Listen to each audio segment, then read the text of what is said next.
सुमित्रा जी का बेटा था अमित और बहू का नाम था अमृता। सुमित्रा जी की बहू की बातें सुनकर ऐसा लगता था कि जैसे वो बहुत इंटेलिजेंट है, क्योंकि उससे कभी भी कोई भी सवाल पूछो फट से जवाब दे देती थी। अरे भाई, उसके जवाब से तो गूगल भी पीछे रह जाता था। और इसलिए कम से कम सुमित्रा जी के घर में तो किसी को भी गूगल की जरूरत ही नहीं पड़ती थी।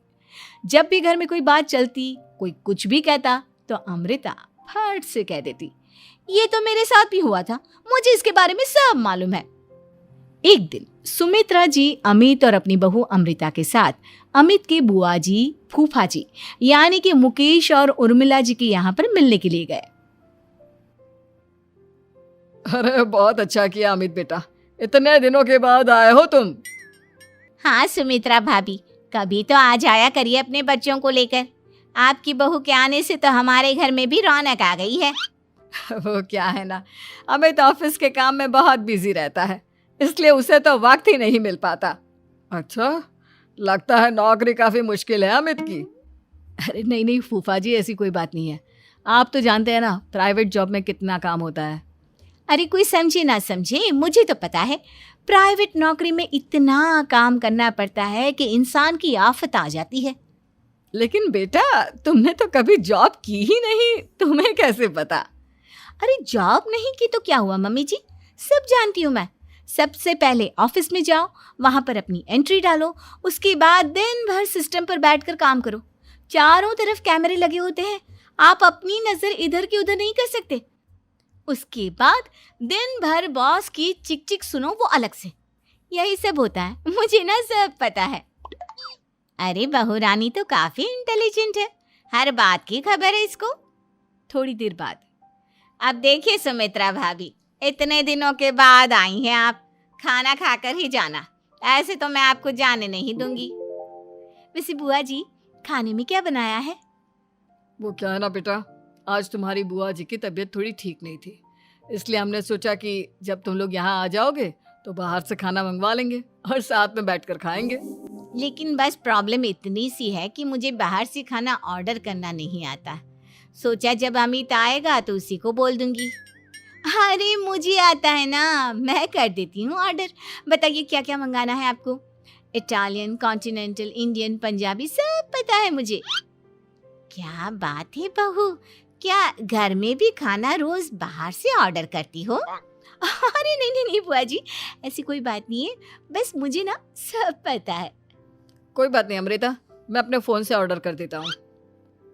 अरे क्या बात है, आजकल ऑनलाइन डिलीवरी पर कोई ऑफर नहीं चल रहा है, वरना काफी पैसे बच जाते। कैसी बात करते हैं अमित, मैं कह रही हूँ ना मुझे सब पता है। मुझे एक बहुत अच्छा ऑनलाइन डिलीवरी वाला मालूम है, जहाँ पर 50% ऑफ मिल जाएगा। और आज तो वैसे भी फ्राइडे है ना, फ्राइडे को तो उस पर 50-70% ऑफर मिलता ही मिलता है। अरे क्या बात है, इसके बारे में तो मुझे पता ही नहीं था। अरे बेटा, जिस चीज के बारे में किसी को पता नहीं होता, हमारी बहू को पता होता है। एक काम कर, तू उसी को ऑर्डर करने दे। क्या बात है अमृता बेटा, तुम तो बहुत इंटेलिजेंट हो, सब कुछ जानती हो। कुछ दिनों के बाद सुमित्रा जी की कुछ सहेलियां उनसे मिलने के लिए आती हैं। अरे सुमित्रा बहन कैसी हो, बहू कैसी है तुम्हारी? अरे पूछिए मत, बहुत इंटेलिजेंट है मेरी बहू, सब कुछ जानती है। क्या बात है, बहू के आने के बाद तो औरतें दुखी हो जाती है, लेकिन तुम तो बहुत खुश लग रही हो। वो क्या है ना, मेरी बहू है ही इतनी अच्छी। अरे तो बुलाओ ना, हमारे साथ बैठेगी, बातें करेंगी तो हमें भी अच्छा लगेगा। सुमित्रा जी अमृता को बाहर बुलाती हैं और उसके बाद सब लोग बातें करने लगते हैं। क्या बताऊं, कुछ दिनों से घुटनों में इतना दर्द हो रहा है कि चला भी नहीं जाता। अब बुढ़ापे में तो ये सब चलता ही रहता है, क्या कर सकते हैं। आंटी जी, आप योगा करिए, योगा और साथ में ना काले तिल खाया करिए, आपके घुटनों का दर्द भाग जाएगा। लेकिन तुमको ये सब कैसे पता बेटा? अरे मेरे भी घुटनों में दर्द होने लगा था, मैंने योगा किया और काले तिल के साथ गुड़ मिलाकर उनके लड्डू बनाकर खाए, एकदम ठीक हो गए हैं मेरे पैर। अमृता, ये तुम क्या कह रही हो? इतनी कम उम्र में तुम्हारे पैरों में दर्द कैसे हो सकता है? अरे मम्मी जी, सच कह रही हूँ, एक बार अगर कोई ये नुस्खा अपना लेना बस मजा आ जाए। ठीक है बेटा, अगर तुम कहती हो तो मैं ये करके देखती हूँ। मुझे सब पता है आंटी जी, ये मेरे साथ हो चुका है, इसीलिए तो बता रही हूँ मैं आपको, ऐसे नहीं बताती किसी को। कुछ दिनों के बाद अमित अमृता को अपने दोस्तों के साथ घूमने के लिए ले जाता है। क्या यार, क्या जिंदगी हो गई है। सारा दिन ऑफिस का काम करते रहो, अपनी हेल्थ पर तो ध्यान ही नहीं दे सकते। अरे क्यों नहीं दे सकते अपनी हेल्थ पर ध्यान, सब दे सकते हैं। इंसान चाहे तो कुछ भी कर सकता है। क्या बात है भाभी, आप इतनी श्योरिटी के साथ कैसे कह सकती हैं? अरे आजकल ना एक से एक एप्लीकेशन है मार्केट में, और जानते हैं उसमें कुछ एक्सरसाइज तो ऐसी बताते हैं जिन्हें आप अपने ऑफिस में बैठे बैठे, मेरा मतलब लैपटॉप पर काम करते करते भी कर सकते हैं। अमृता, ऐसी एक्सरसाइज के बारे में तो मुझे भी नहीं पता था, तुम्हें कैसे मालूम? अरे मुझे सब पता है, हर चीज की खबर रखती हूँ मैं, जानते हैं ना आप। लेकिन ऐसी कौन सी एप्लीकेशन है और ऐसी कौन सी एक्सरसाइज है भाभी? एक मिनट, मैं आपको अपने मोबाइल में दिखाती हूँ। अरे वाकई में भाभी तो सही कह रही हैं। देखो यार, इसमें कितनी अच्छी एक्सरसाइज दिखाई गई है। अपनी चेयर पर बैठे बैठे एक्सरसाइज भी कर लो, काम भी और हेल्थ भी। वाह भाभी वाह, मजा आ गया। लेकिन अमृता, तुम्हें इस बारे में कैसे पता? अब मेरे साथ जो चीज हो चुकी है उसके बारे में तो मुझे पता होगा ही ना अमित। मतलब तुम कब ऑफिस में काम करने गई जो तुमने ऑफिस करते करते एक्सरसाइज की? मैं जो किचन में काम करती हूँ अमित, घर के काम, वो किसी ऑफिस के काम से काम है क्या? बस मैं भी वो सब करते करते इनमें से कुछ एक्सरसाइज ट्राई कर लेती हूँ, इसीलिए मुझे सब पता है। सही है यार, तुम तो बहुत इंटेलिजेंट हो। कुछ दिनों के बाद ये क्या है? एक दोस्त ने मेरे साथ एक मजाक किया है, लेकिन समझ में ही नहीं आ रहा। अरे बेटा, तो अमृता से पूछ लेना, उसके पास कोई ना कोई जवाब जरूर होगा। ठीक कहती है मम्मी जी, मैं सब जानती हूँ। लेकिन अमृता, ये थोड़ा मुश्किल है, सोच लो। मेरे लिए कुछ भी मुश्किल नहीं, दुनिया की कोई भी पहेली हो मैं चुटकी में सॉल्व कर लेती हूँ। अच्छा ठीक है, देखो मेरे दोस्त ने मुझे एक खाली पेपर दिया है और कहा है कि इस पर उसने मेरे लिए कुछ मैसेज लिखा है। अब एक बात बताओ यार, खाली पेपर पर, I mean, जिस पर कुछ भी नहीं लिखा हुआ, उसे मैं कैसे पढ़कर बताऊं? अरे बस इतनी सी बात, इसे तो मैं चुटकियों में सॉल्व कर दूंगी अमित। लेकिन कैसे बहू? इस पेपर पर तो वाकई में कुछ नहीं लिखा हुआ, एकदम खाली पेपर है, कैसे, क्या पढ़ोगी तुम? अमित, एक छोटा सा काम करो, जल्दी से एक मोमबत्ती लेकर आओ। अरे बहू, पेपर में आग लगाने का इरादा है क्या? नहीं मम्मी जी, इस पेपर पर अमित के दोस्त का लिखा हुआ मैसेज पढ़ने का इरादा है। अमित कैंडल लेकर आता है। अब ना बस इस पेपर को धीरे धीरे कैंडल के ऊपर घुमाते रहो, देखना 2 ही मिनट में मैसेज आपकी आंखों के सामने होगा। अच्छा ठीक है, मैं ऐसा करके देखता हूँ।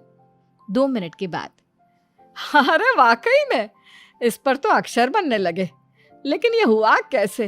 और अमृता, तुम्हें कैसे पता? बात सिंपल है मम्मी जी, अमित के दोस्त ने नींबू के रस से मैसेज लिखकर उसे सुखा दिया। आप अगर मैसेज पढ़ना हो ना तो पेपर को आग के सामने ले जाओ और लेटर्स अपने आप उभर कर आ जाते हैं। वाह बहू, लेकिन तुम ये सब कैसे जानती हो? अरे मम्मी जी, जब मैं छोटी थी ना तो अपनी सहेलियों के साथ ऐसे ही गेम खेला करती थी। ये तो मेरे साथ कितनी बार हो चुका है, मुझे सब पता है। थैंक यू यार अमृता, तुम्हारी वजह से हमें कुछ भी सोचने की जरूरत ही नहीं पड़ती, तुम सब कुछ बता देती हो। कुछ दिनों के बाद सुमित्रा जी को अमृता के प्रेग्नेंट होने की खुशखबरी मिलती है और सुमित्रा जी अमृता को डॉक्टर के यहाँ लेकर जाती है। देखिए सुमित्रा जी, आपकी बहू की तबीयत बिल्कुल ठीक है, किसी भी तरह की चिंता करने की कोई ज़रूरत नहीं है। लेकिन हाँ, उनको आयरन वाली डाइट खाने की बहुत ज़रूरत है। ठीक है डॉक्टर साहब, आप बता दीजिए मैं अपनी बहू को क्या क्या खिलाऊं ताकि उसकी तबीयत ठीक रहे और आने वाले बच्चे की भी। अरे मम्मी जी, इसमें डॉक्टर से पूछने की क्या ज़रूरत है, किशमिश है, अनार है, पालक है, ये सब खाना चाहिए, आयरन का लेवल बिल्कुल बराबर रहता है। अरे वाह, आपकी बहू तो सब कुछ पहले से ही जानती है। ये तो बहुत अच्छी बात है। देखो, आयरन के साथ तुम्हें कैल्शियम भी खाना होगा। जानती हूँ मैं, अगर आयरन की खाली सप्लीमेंट लेते हैं और कैल्शियम नहीं लेते तो बॉडी उसे अच्छे से एब्जॉर्ब नहीं कर पाती। सब पता है मुझे। बहू ये भी मालूम है? हाँ मम्मी जी, आप तो जानती है ना, मुझे सब पता है। आपकी बहू की बातें सुनकर अच्छा लग रहा है। मुझे ऐसी बहुत कम लड़कियां मिलती हैं जिन्हें इतनी नॉलेज होती है, सारे सवालों के जवाब देती है। और हमारे इंडिया में तो वैसे भी हालात बहुत खराब है। बिल्कुल ठीक कह रहे हैं आप डॉक्टर साहब, लेकिन मैं उन लड़कियों की तरह नहीं हूँ। बहुत ख्याल रखती हूँ मैं हर चीज़ का। और जानती हैं आप, हमारे घर में तो किसी को किसी चीज़ के बारे में गूगल करने की ज़रूरत ही नहीं पड़ती। बिल्कुल ठीक कह रही है अमृता। अरे कुछ भी पूछ लो इसे, सब पता होता है। अरे वाह, तुम तो बड़ी कमाल की लड़की हो। चलो, ये तो बहुत अच्छी बात है, लेकिन फिर भी डॉक्टर की सलाह पर पूरा ध्यान देना चाहिए। वैसे क्या चाहिए तुम्हें, बेटा या बेटी? अरे डॉक्टर साहब, कुछ भी हो जाए, बस बच्चा अच्छे से हो जाना चाहिए। मुझे तो दोनों में से किसी से कोई भी परेशानी नहीं। और सुमित्रा जी, आप? डॉक्टर मैडम, मुझे तो लड़के और लड़की में कभी भेद करने की आदत ही नहीं है। पोता आए या पोती, मेरे लिए तो दोनों एक बराबर है। सुनकर अच्छा लगा। वैसे आप जानती हैं, हमारे यहाँ पर तो लोगों को बड़ी बेचैनी रहती है ये जानने की कि पेट में लड़का है या लड़की, लेकिन विदेशों में ऐसा नहीं होता। हाँ, वहाँ पर तो सब कुछ पहले से ही बता देते हैं ना। ये भी कोई बात हुई भला? लेकिन तुम्हें कैसे पता कि वहां पर सब कुछ पहले ही बता देते हैं? अच्छा हाँ, तुम तो सब कुछ पहले से ही जानती हो ना। तुम्हारे साथ तो सब कुछ पहले से ही हो चुका होता है। नहीं मम्मी जी, ये तो मेरे साथ पहली बार हो रहा है, इसलिए मैं ये डायलॉग नहीं बोल सकती। अमृता की बात सुनकर सुमित्रा और डॉक्टर दोनों हंसने लगते हैं।